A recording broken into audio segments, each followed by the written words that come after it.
سلام، به طور زنده از کمپ واوانکوا با شما حرف میزنم. یه جایی نزدیک موسکوکا، آنتاریو. میدونید من کریس مکلین هستم، میزبان شما که دارم فصل اول از داغ‌ترین برنامه واقعه‌نما رو در تلویزیون اجرا میکنم همین الان. قرار اینه 22 تا داوطلب ثبت نام کردن تا 8 هفته رو درست همینجا توی این کمپ تابستونی قدیمی و تنگ بگذرونن. اونا همگی تو مسابقه هایی با هم رقابت خواهند کرد، بعدش باید مورد قضاوت هم کمپیاشون قرار بگیرن. هر 3 روز هر تیم یه جایزه میگیره، یا یکی از اعضای تیمو نگاه میکنه که به اسکله بازنده ها میره و سوار قایق بازنده میشه و برای همیشه از جزیره آرزوها میره. اینجا درباره سرنوشت تصمیم گیری میشه توی جشن‌های مهیج دور آتیش کمپ که هر هفته همه داوطلب‌ها به جز یکی یه شیرینی گیرشون میاد. عالیه. در آخر کار فقط یکی سر پا میمونه و یه شهرت مجله بی ارزش جایزه میگیره و یه ثروت کوچیک که باید قبول کنیم احتمالاً تو یه هفته هم به باد میدن. اونا برای زنده موندن باید با مگس‌های سیاه، خرس‌های گریزلی، غذای حال به همزن کمپ با همدیگه مبارزه کنن. هر دقیقه با یکی از صدها دوربینی که تو همه جای کمپ نصب شده ضبط میشه. شما فکر میکنید کی زیر فشار خورد میشه؟ و حالا میریم جزیره آرزوها.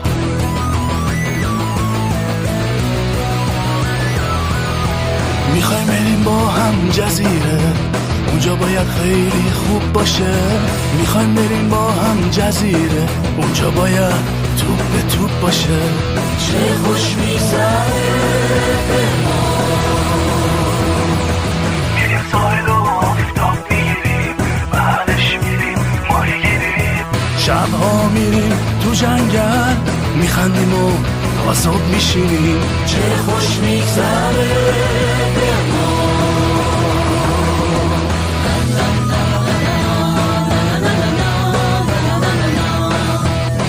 همه با هم میریم شاد و خوشحال بریم به این جزیره. همه با هم میریم شاد و خوشحال بریم به این جزیره.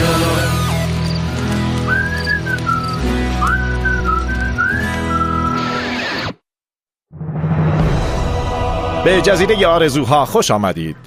خیلی خوب، وقتشه که 11 تا داوطلب اولمون رو ببینیم. ما به اونا گفتیم که قراره تو این پناهگاه 5 ستاره بمونن، پس اگه یکم عصبانی به نظر رسیدن احتمالاً به خاطر همینه. چطوری؟ دیدن تو خیلی باور نکردنیه. او تو زندگی واقعی خیلی کوتاه‌تری. ممنونم. دیجی! هی کریس مکلین، اوضاع چطوره؟ هی مطمئنی که اینجا رو درست اومدی؟ وانا و داغ کجاست؟ هی رفیق، اینجاست کمپ واوانکوا. فرم درخواست که خیلی با اینجا فرداشت. هی گون، یعنی ما اینجا میمونیم؟ نه، تو باید اینجا بمونی. اتاق من یه کانتینر با تهویه مطبوع از اون طرف. من برای این ثبت نام نکردم. شما ثبت نام کردی. میدونی خوبی وکیلا به چیه؟ اونا کلی کپی میگیرن. من اینجا نمیمونم. خوبه؟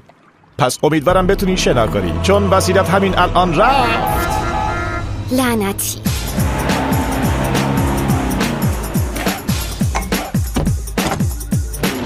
کریس مکلین چطوری مرد؟ دیدن یه افتخار مرد. جف استر، به جزیره خوش اومدی مرد. ممنونم مرد. اگه یه بار دیگه بگه مرد من بالا میارم. با شما هم این لینزیه.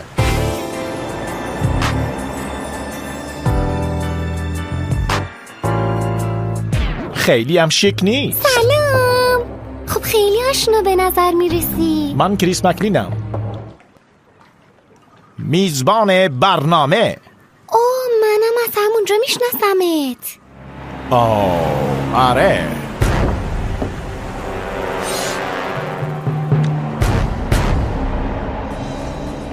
هدر، سلام. مثل این که برای 8 هفته آینده دوستای جدیدت هستیم.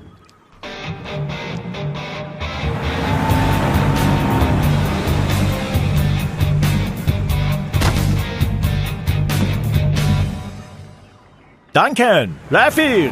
من از سورپرایز خوشم نمیاد. آره، افسر وثیقت به من درباره اون هشدار داد مرد. دیگه اینکه به من گفت هر وقت بهش بگم برات میگردونه به دارالتعذیب. باشه رفیق. کنار آتیش میبینمت. خوشگله. برو بمیر آشغال. به مامانم اینو زنگ میزنم، مجبور نیستم اینجا بمونم. خانوم ها، آقایون، تایلر.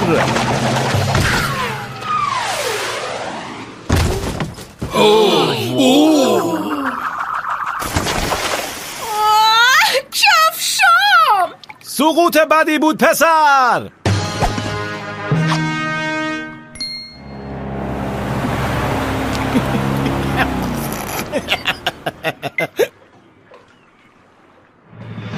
هارولد به کمپ خوش اومدی. به چی نگاه میکنه؟ یعنی میگه همه این برنامه‌ها توی کمپ تابستونی خیلی کوچیک برگزار میشه؟ درست فهمیدی. خوبه. این برای مهارت‌های من خیلی خیلی بهتره. شرکت کننده شماره 9 هستش ترنت. اوه خوشحالم میبینمت مرد. توی اون رقص اسکیت دیدمت، فوق‌العاده خوب بود. هی ممنونم پسر. میدونم که نمایش سر حالت آورد. من اونو دیدم. یکی از مردا رفیقشو با سر زد زمین. بعدش اونا بخشیده شدن. خوششانسی. کاش که منم با سر بیفتم زمین. منم همینطور. خب که اینطور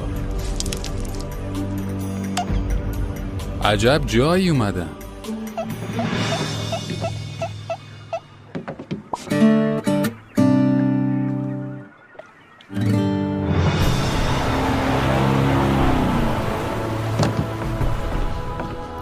هی چطوری؟ بسیار خوب. بریجت دختر موج سوار ما اینجاست. تاخته قشنگیه اما اینجا مالیبا نیست. فکر کردم قراره توی ساحل باشیم. هستیم. عالیه. خیلی خوب میشه. آی لعنتی. آی سرم. سلام بچه ها. هی منم جف. چه خبر؟ لعنتی. مواظب تخته باش دختر. سلام، من بتا. خیلی خوب، معاشرت بست مش سوار. میشه لطفاً ادامه بدیم؟ فکر کنم امروز صبح یکی کاپوچینوی دوبلش از دست داده. ببندش. آی سرم. آی داوطلب بعدی من نواست. پرونده من درباره آلرژی‌های کشندمو خوندی؟ مطمئنم یکی داره. خوبه، پس ما اینجا میمونیم. اینجا خونه مامانته و ما یه مهمونی گرفتیم. با مزه بود. تیزی قشنگی داری خودت. آره یه دونه میخوای؟ نه میشه لطفا لبامو پس بدی؟ ممنون. خیلی برعکس. لشانا جونتون اومد. عزیزم چجوریایی رزن قدش؟ هوا خودتونو داشته باشین. لشانا اومده برندشه. جون رفیق بده بیاد ماچو. من تو زندگیم هیچ وقت دختری مثل تو ندیدم. چی شنفتم؟ تو واقعا بزرگی. صدات بلنده. نه تو چی به من گفتی؟ نه تو هنو هیچ چیشو ندیدی. من گانده هشو نشونت میدم جیگر. شام میخورد جون بکن خواه. خیلی خوب بچه ها آروم باشید.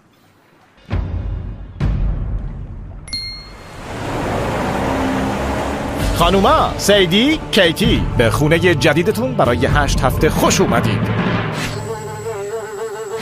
اوه خدای من سیدی نگاه کنی یه کمپ تابستونیه. آره من آرزو داشتم یه روزی بیام اینجا. هی ایزیکل چطوری مرد؟ فکر کنم یه پلنده دیدم. خب نگاه کن رفیق. من میدونم که زیاد بیرون نمیری. همه ی عمرت تو خونه درس خوندی. آدمای دهاتی و عجیب بزرگت کردن. فقط زیاد حرف نزن و سعی کن خیلی زود شوت نشی بیرون. خب بله قربان. این واقعا کودی کودستر کود مایستر. رفیق من دیوونه اینجا موندنم.